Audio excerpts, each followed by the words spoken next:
बात सन 1995 की है, जब मैं अपने परिवार के साथ अमरनाथ यात्रा पर गई थी।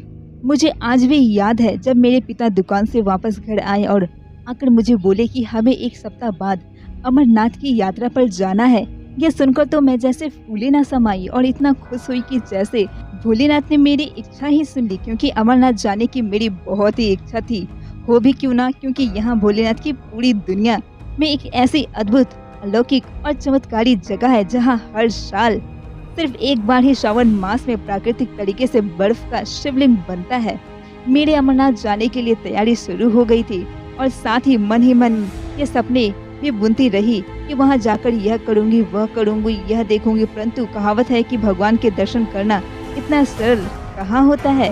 इनके दर्शन के लिए हमें बहुत सारी परीक्षाएं देनी होती है, तब जाकर इनके दर्शन होते हैं।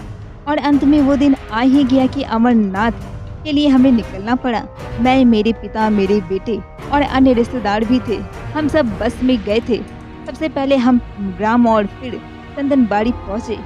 वहाँ से शुरू हुई हमारी पैदल यात्रा, जो कि एक सपाट रास्ता था। इसके बाद अब चढ़ाई शुरू होने वाली थी और हमारी मुश्किलें भी बढ़ने वाली थी, क्योंकि हमारा अगला स्टॉप किस्सू घाटी था। परंतु यहाँ पहुँचने पर हमें खुजली होने लगी। ऐसा लग रहा था कि मानो पूरे शरीर में कांटे चुभ रहे थे। गला सूखने लगा था। 3 किलोमीटर का यह रास्ता बहुत ही दुर्गम और मुश्किलों से भरा था। अब अगला पड़ाव शेषनाग, जो कि और भी ज्यादा मुश्किल से भरा हुआ था।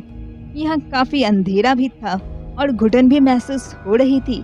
हम सब जैसे तैसे करके शेषनाग तक पहुँचे, परंतु जैसे ही हम वहाँ पहुँचे मानो प्रलय हमारी ही प्रतीक्षा कर रही थी।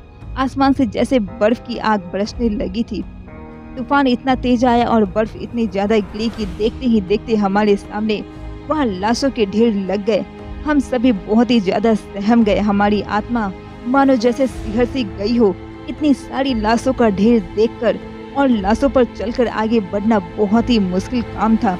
एक जवान लड़का, जिसे मैंने कुछ समय पहले अपने से आगे चलते हुए देखा, अब उसका शव मेरे पैरों के पास खड़ा था, जिसे देखकर मेरा मन भर गया था। हमें ऐसा महसूस हो रहा था कि हमारा अगला कदम हमें मौत के मुंह में लेकर जा रहा है। परंतु इतना सब होने के बाद भी हम सकारात्मक सोच के साथ और अपने सपनों के साथ होने के कारण आगे बढ़ते गए। बरसात रुकने का नाम नहीं ले रही थी। बर्फ इतनी ज्यादा पड़ गई थी कि सारे तंबू और खाने के लंगर सारे बर्फ से ढक गए थे। हम भूखे प्यासे अब बढ़ते जा रहे थे। सभी भगवान भोलेनाथ का नाम लेते और उसी के सहारे आगे बढ़ रहे थे।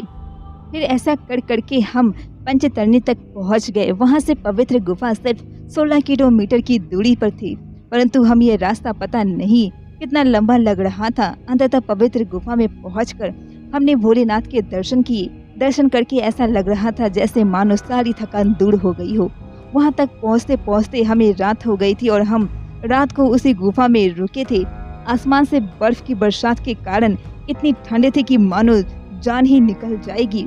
वो तो शुक्र है कि वहाँ पर हमारी सहायता करने वाले फौजी भाइयों का, जिन्होंने अपने पाँव पर हमारे पाँव रखवा कर हमें काफी रास्ता पार करवाया। अब हम वापस आ ही रहे थे कि एक और मुसीबत हमारा इंतजार कर रही थी। हम सभी आपस में बिछड़ गए थे। मैं कहीं और, मेरे पति, बच्चा और रिश्तेदार कहीं और। ऊपर से सारी टेलीफोन सेवाएं बंद हो चुकी थी। 5 से 6 दिन के भूखे और कहीं रुकने की जगह नहीं। और ऊपर से 5 दिन तक हम बस में ही बैठे रहे, क्योंकि आगे का रास्ता बंद था। मेरी आंखों के आगे तो जैसे अंधेरा ही छा गया था। लगने लगा था जैसे अब सब कुछ खत्म हो चुका है। वही हमारी त्वचा भी काली और रुखी हो गई थी। भूख के कारण हमारी शक्ल और हमारी हालात बिल्कुल दयनीय हो गए थे। परंतु उन फौजी भाइयों ने हमारी इस घड़ी में भी बहुत ही सहायता की।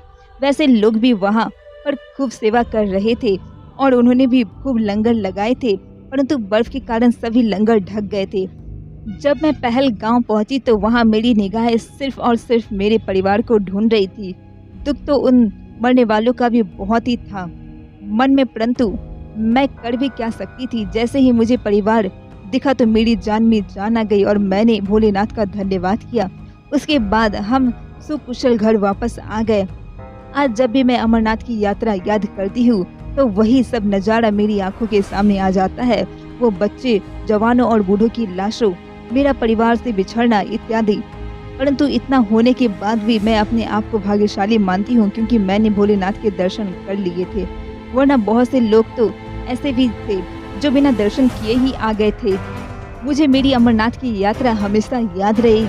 आशा करती हूँ कि आप सभी को ये वीडियो बहुत ही पसंद आई होगी, और ऐसे ही वीडियो को चाहते हैं तो हमारे चैनल को सब्सक्राइब करना बिल्कुल ना भूलें, साथ ही बेल आइकन जरूर दबाएं। Thank you very much. Hare Krishna.